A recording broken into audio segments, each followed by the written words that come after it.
rápido, nossa, porque é muito bom, né? Tem que ser rápido. Falta isso e uma coisa só lá dentro e as rodas, né? E o negócio aqui em cima também que eu tenho que fazer.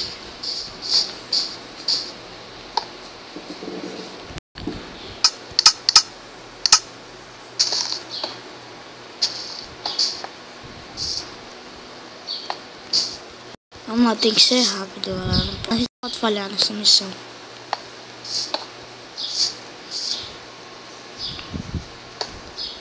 Vamos lá, vamos lá.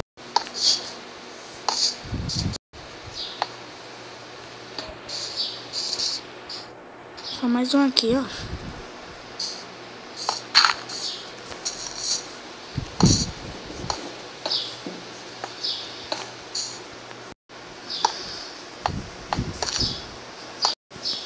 Pronto, agora aqui dentro.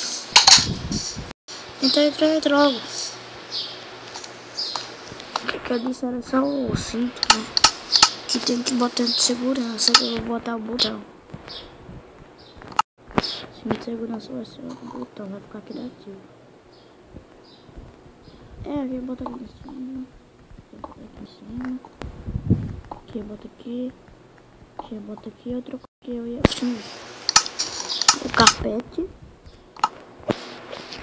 Bora, caraca!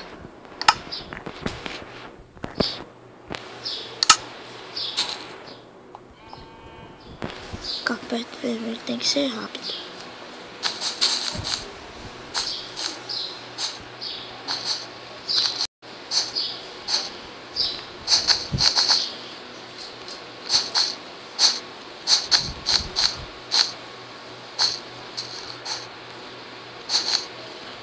Caramba, velho, a gente tá muito rápido.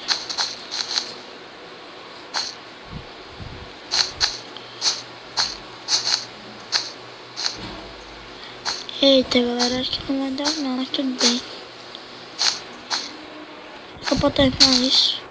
Daqui a pouco eu volto, quando eu terminar. Olha, galera, como é que ficou a nossa casa. Nossa caminhonete. Ficou massa, não ficou tão parecida porque eu me esqueci de botar o carpete. Bem, galera, é o tutorial aí, né? Se você gostou, aí embaixo, dê o seu like, comentem, se inscrevam no canal e até mais!